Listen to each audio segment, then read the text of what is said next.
students. Today we are going to discuss the second last topic of this chapter, classical scattering. When two particles collides with each other, the nature and masses of particle may or may not remain unchanged. A collision between two particles can be divided into the two categories. One is scattering and other is reaction. So first, scattering. Scattering, a collision in which the masses and nature of the particle remains unchanged, then it is called the scattering. Reaction, a collision in which the masses and nature of the particle change after the collision is known as reactions. तो दो terms आ गई हमारे पास, एक scattering आ गई, एक reactions आ गया, जिसमें मास और nature of the particle remains unchanged रहती है आफ्टर द कोलिजन, वो स्कैटरिंग्स रहती है, और रिएक्शन में चेंज हो जाती है हमारे पास. नेक्स्ट है cross section of elastic scattering. Let us consider a target on which large number of particle are incident. Some processes may take place for the cross section of elastic scattering. First, a part of the particle may be scattered elastically. Second, another part of the particle may be scattered inelastically. एक scattered elastically होगा, दूसरा inelastically होगा. The remaining particle may not be scattered at all.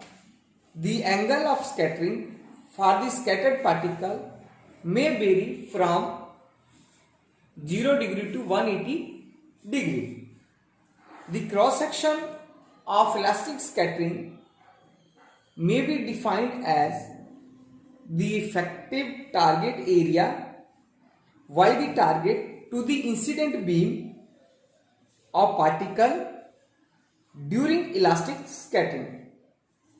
So it is denoted by the word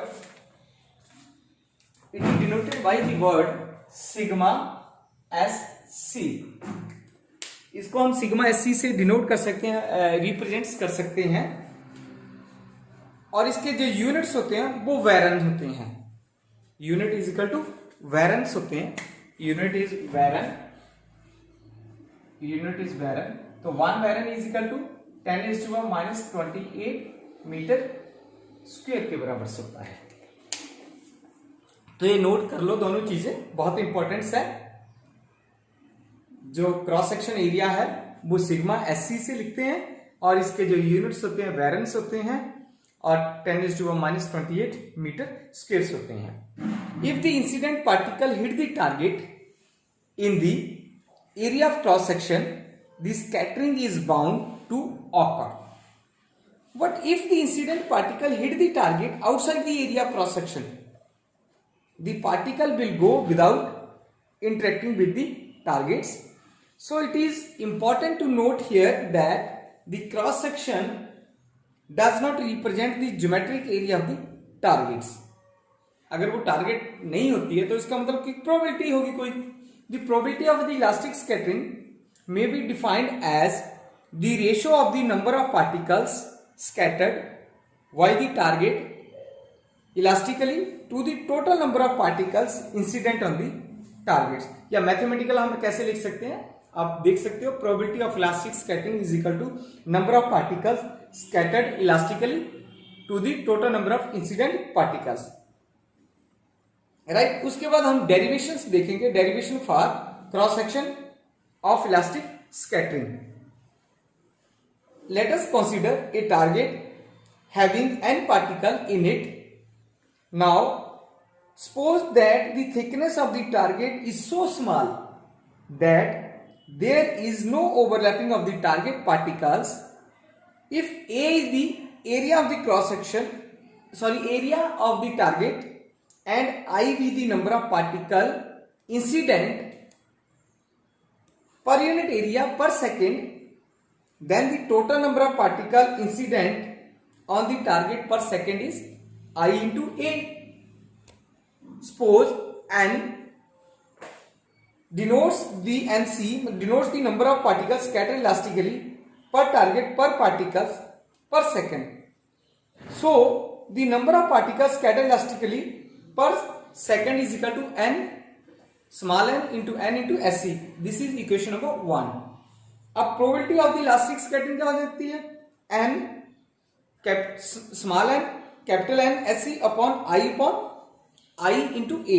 अब A पता है, area of the target है, और I हमें पता है number of particle incident per unit area per seconds है, तो वो हमने डिनोट कर दिया वहां। Though the probability of elastic scattering can also be written as probability of scattering mathematically is equal to total effective area of the target particle to the area of target. This is equation number 3. Suppose या if sigma c is the scattering cross section या effective area भी बोल सकते हैं हम इसको of a target particle, then the total effective area of the target particle is equal to n sigma s c. So the probability of elastic scattering is equal to n sigma sc upon a. अब हम second equation और fourth equation को दोनों को देखेंगे, क्योंकि वहां भी प्रोबेबिलिटी ऑफ इलास्टिक स्कैटरिंग था और यहां भी। अब इन दोनों को इक्वेशंस को कंपेयर कर लेते हैं, then we can get n capital N scattering upon I into a into n sigma sc upon a।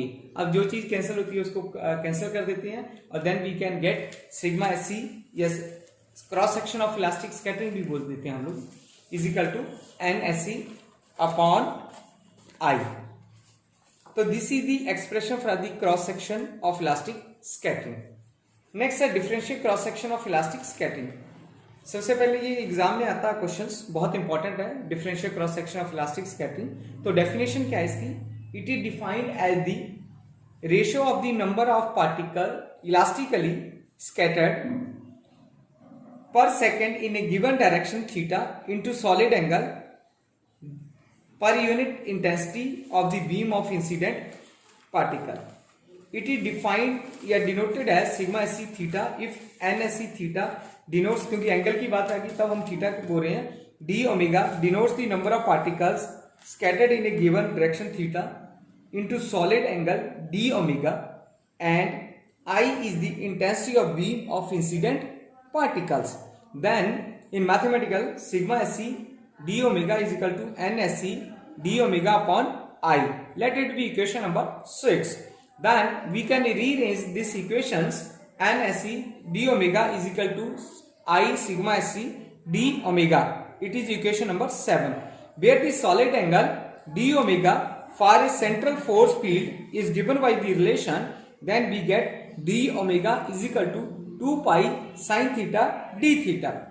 अब हमारे पास क्या, if the particle with impact parameter between b and b plus db incident on A target and scattered into the angular range d theta at angle theta, then the differential cross section of elastic scattering is given by sigma sc theta is equal to minus b upon sin theta db upon d theta.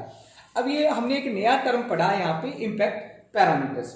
अब impact parameter क्या होता है basically, कि when an incident particle approach the target particle, वो हमने देखो एक figure बनाई है, target particle it may not physically collide with the target but may be scattered by just coming close to it. If the line of motion of incident particle directly passes through the center of the target, then it is called head-on collisions. What the target particle may not necessarily lie on the line of motion of the incident particle.